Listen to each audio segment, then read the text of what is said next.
Taiwan stands on the front line of confronting the Communist Party of China. For all the young people of your schools and your universities around the United States, Taiwan is your best alternative for learning the Chinese language and exercise their full freedom and tweet whatever they want without the risk of going to jail. I am proud to introduce Taiwan Ambassador H.E.B. Kim Chow. Will you please give her a round of applause and welcome her?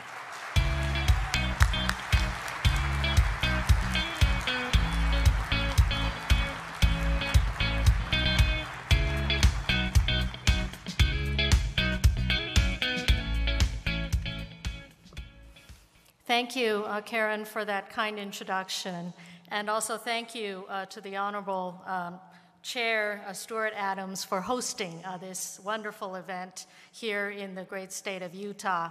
I'm so honored to be able to be here in person to use this occasion to express my gratitude to so many of you, to ALEC, and to the so many outstanding freedom-loving legislators around the United States for your friendship and support for the bilateral relationship with my country, Taiwan.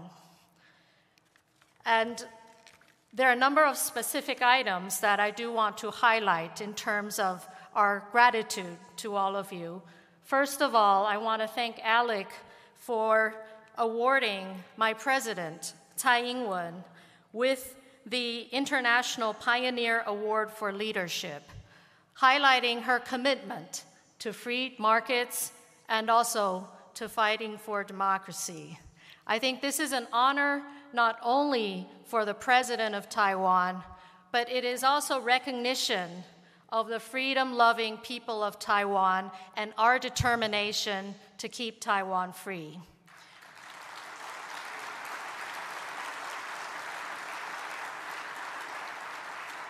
I often say that you are living in the land of the free.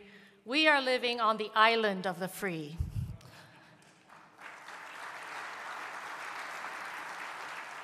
I also want to thank ALEC for including in your model policy last year the agenda of supporting a bilateral trade agreement with Taiwan.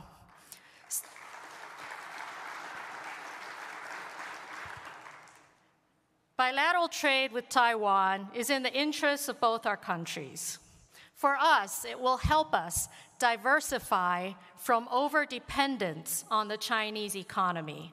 I think this necessity has been highlighted, especially during COVID, where very often we are vulnerable to dependencies on China, whether it's on the provision of PPEs or for other supplies that go into our pharmaceutical and medical device supply chain.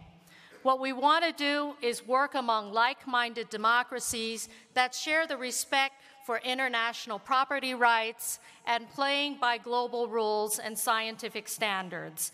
Mainly, we also believe that it is only in societies that respect the freedom of speech where true innovation can propel technology that advances human progress instead of technology that is abused and used for surveillance and controlling their people.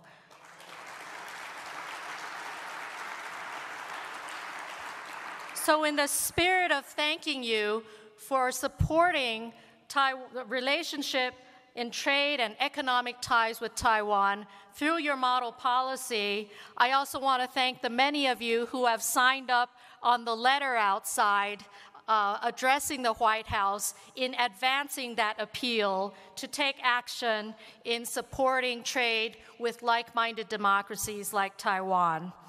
I also want to thank many of you who have passed resolutions in the various state legislatures in support of the friendship and partnership with Taiwan. Now, I'm an ambassador now. I work in Washington, D.C., but I used to be like you. I came from a legislature in Taiwan. I understand that all politics are local. And when we go back to our constituents, we want to deliver on economic progress. We want to deliver on the common values that we share. And I want to say that although Taiwan, we're in the state of Utah now, our size is only about 15% the size of Utah. But we are the 8th largest consumer of American agricultural products in the world. Which means per capita-wise, each Taiwanese citizen is the 2nd largest consumer per capita-wise of American agricultural products, just 2nd to Canada. So we love American agricultural products. We also love American technology that is based on ingenuity and innovation in an environment of freedom. We are also fans, and of course we depend also on American energy exports that help propel our economy and our industry. So this is a bilateral partnership that reinforces our strengths, and we help each other. Let me give you another concrete example. We just heard from the Senate President from the state of Arizona. Now, Taiwan's semiconductor company, TSMC, is now working on a $12 billion investment in Arizona to produce semiconductor chips.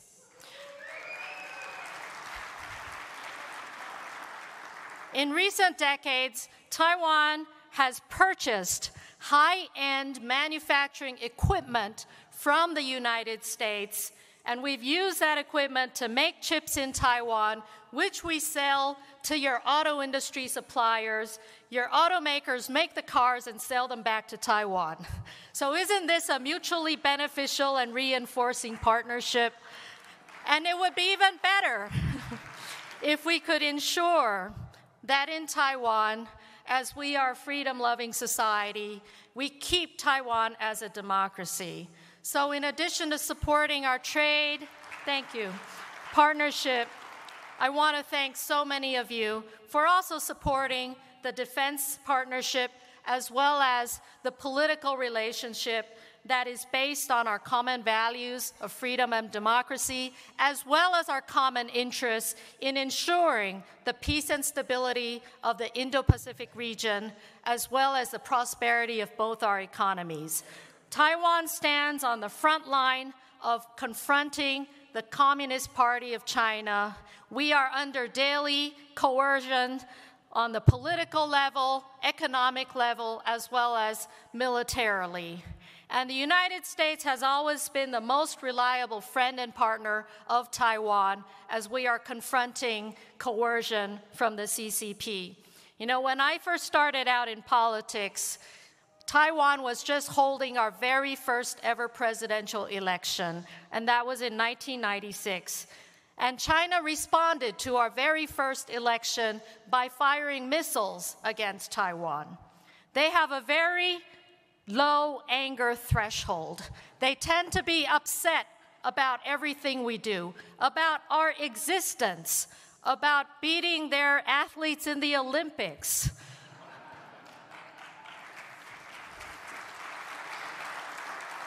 But I think what's most important is that we work together to preserve our democracy. It's not only important for the people of Taiwan, it is important for all the freedom-loving people in the world, because the Chinese Communist Party has a narrative.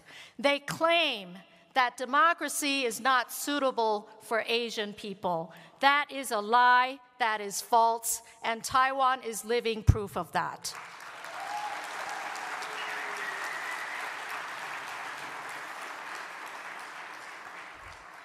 So thank you again for your steadfast support for Taiwan, and we look forward to working with all of the state legislatures on continuing to advance our economic partnership in so many ways. We also look forward to working with you on educational exchanges for all the young people of your schools and your universities around the United States who are questioning the presence of the Confucian Institutes and the way the Chinese government exercises censorship and surveillance on their students.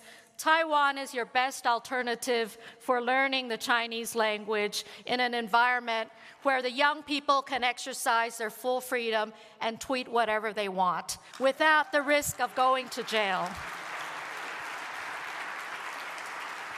So we have a lot of work to do, and thank you again to ALEC and such strong enthusiasm for this partnership that continues to be so meaningful for democracy, for freedom, for our values, as well as for our interests. Thank you again from Taiwan.